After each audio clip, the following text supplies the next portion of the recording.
At Sierra, discover great deals on top brand workout gear, like high-quality bikes, which might lead to another discovery. Getting back on the saddle isn't always comfortable. Good news is Sierra has massage guns. And chafe wipes, too. Discover top brands at unexpectedly low prices. Sierra, let's get moving. Work creeping into your personal time? Billy products can turn your daily shower into a digital detox. Nourishing Body Wash can refresh your skin while you mentally refresh your resume. A full body shave with Billy's award-winning razor will help you visualize things going smoother tomorrow. And Quick Absorbing Body Lotion can hydrate faster than you can say, let's circle back on Monday. You've got your reasons. Billy's got your routine. Shop in store and at mybilly.com. This is Optimal Living Daily, where personal breakthroughs really come from, by David Cain of Raptitude.com. And I'm Justin Malik, your host, and the guy that finds amazing blogs that I really think you should hear and narrate them for you totally free of charge. And by the way, this is always with permission from the authors. I'll keep this intro nice and short for you, so let's jump right in and start optimizing your life. Where personal breakthroughs really come from, by David Cain of Raptitude.com. This article isn't ultimately about money, but it does include a simple technique I can almost guarantee will save you tens of thousands of dollars, years of needless toil, and relieve you of an enormous amount of financial stress. If you do this one thing, you'll have a lot more money and a lot less worry without any concerted efforts to earn more or restrict your spending. Probably the only way it won't change your life is if you're already doing it. It isn't difficult, and it requires no new skills, only a few minutes here and there, and perhaps a daily alarm or a strategically placed sticky note to remind you to do it.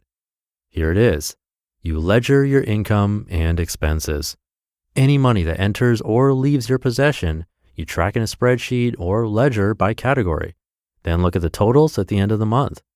As a fail-safe, sit down once a week for 20 minutes to make double sure you did it.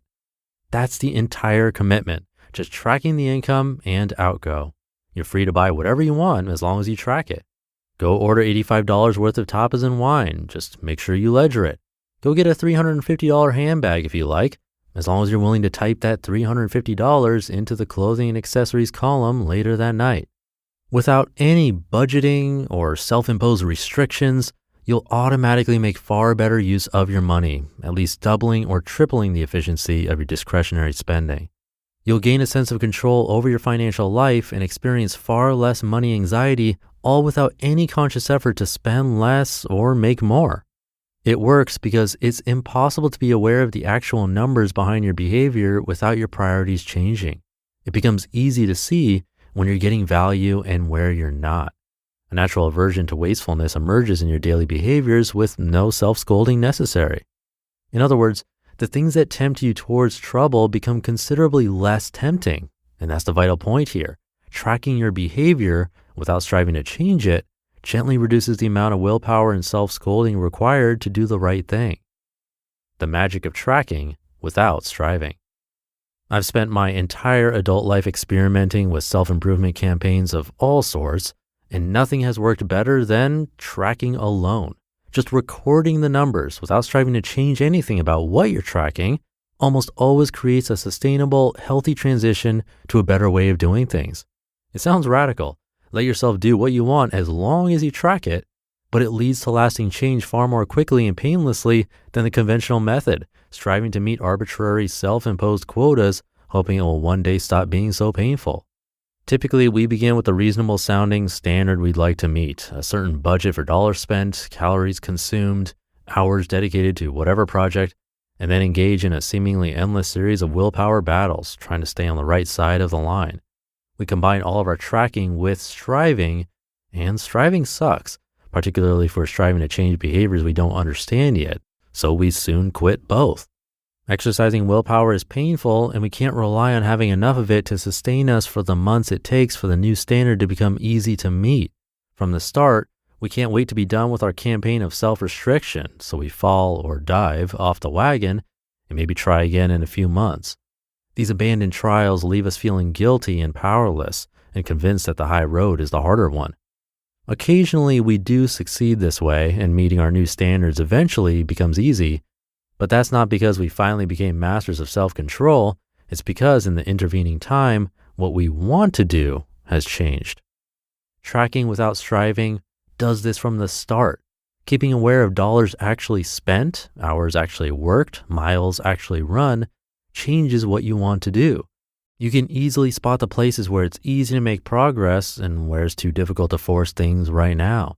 The high cost of certain habits becomes too obvious for them to remain very tempting. Breakthroughs come from awareness, not from willpower or grit or any other forceful qualities we never have enough of. They come from understanding our behavior, not from policing it. Awareness makes stagnation impossible. When we don't allow striving to undermine our tracking, the improvement comes from wisdom, a real-time understanding of the connectedness between our behaviors and the types of ease and difficulty we keep experiencing in our lives.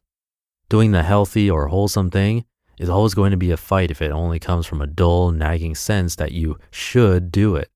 And the daily commitment is so small, writing a few digits on a chart, whatever they are that day, for whatever behavior is important to you, that you're not tempted to quit. Yet this small act of accounting is enough to bring the consequences of your choices into the moments in which you make them. Seeing on your chart that you only worked on your book for 14 minutes this week makes it nearly impossible to continue in the same way. You'll either change your routine right away or consciously shelve the project, either of which might be appropriate.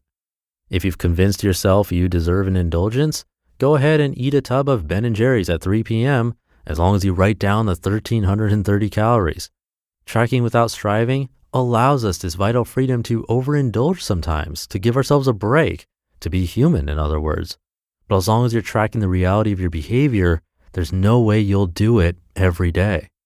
Our habitual self-defeating behaviors, overspending, quitting early, skipping workouts, require a certain unawareness that they're connected to anything real. We need to believe in some naive way that the cost of a bad choice is not really ours to pay. Unfortunately, we do this easily. Right now, you gets the immediate benefit of the impulse purchase or the skipped workout, with a faint sense that later you will always be there to pick up the pieces. We can operate this way throughout our lives and still wonder why we always have the sense that we're digging out from under something: debt, neglected health, messes of all kinds. Creating an everyday habit isn't quite trivially easy, but entering a number on a chart is about as easy as it gets. There's something immediately satisfying about it, regardless of the numbers. It's interesting and often fun to see what in your life affects your numbers and what your numbers affect in your life. Most importantly, it feels great knowing that you can act freely as long as you acknowledge in writing what you use that freedom for on this particular day. It forces you to recognize that you are free and have always been, but that you can't escape responsibility for how you use that freedom, whether or not you choose to be aware of it. You can always quit tracking, of course, but after doing it for even a short time, you can't quit without knowing you're choosing to live in the dark. It really feels like a conscious decision to be less happy. But in a few months, when you're fed up with being less happy again, you know what to do. You just listened to the post titled, "Where Personal Breakthroughs Really Come From" by David Cain of Raptitude.com. And I'll be right back with my commentary. The grind never stops as a business owner. When you're hiring, you need a partner that works as hard as you do, and that's where LinkedIn Jobs comes in. We've been lucky finding our team here at Optimal Living Daily, and I think LinkedIn Jobs would have taken luck out of the equation, finding us the best quickly. With LinkedIn Jobs, posting your job for free is just the beginning. You can pay to promote it for 3 times more qualified candidates, and their new feature helps craft the perfect job description in minutes, putting your job opportunity in front of qualified talent that matters.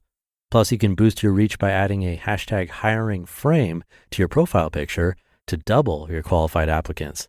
Super simple, yet super effective. And the results speak for themselves. Approximately 72% of small and medium-sized businesses on LinkedIn say that LinkedIn helps them find high-quality candidates. Post your job for free at linkedin.com/selection. That's linkedin.com/selection to post your job for free. Terms and conditions apply. We're so done with new year, new you. This year, it's more you on Bumble. More of you shamelessly sending playlists, especially that one filled with show tunes. More of you finding Geminis because you know you always like them. More of you dating with intention because you know what you want. And you know what? We love that for you. Someone else will too. Be more you this year and find them on Bumble. Thank you to David. This might be in my top 10 favorite articles I've narrated, but I'm heavily biased. If you're a longtime listener, you know I've been tracking every single penny in and out of my life for over 15 years now. I wrote an article about it, and it ended up getting picked up by Business Insider and Yahoo News. I narrated that article a long time ago, but David Cain's is better, to be honest. Please try this. It really does work and is so easy. On the money side, I guess that's my expertise. Tools have made this so much easier in recent years. You barely have to do anything if you use credit cards for spending most of the time. The best system I found to do that after experimenting with pretty much all of them is YNAB. You can find that at oldpodcast.com/track. It's made my tracking almost seamless. It's a lot easier than it sounds. So definitely try it out. Even if it's just for a trial period, just like he said in this article, you'll learn a ton. Just go to oldpodcast.com/track. And that'll do it for today. So thank you for being here and sticking around until the end. Have a great rest of your day, and I'll see you tomorrow, where your optimal life awaits.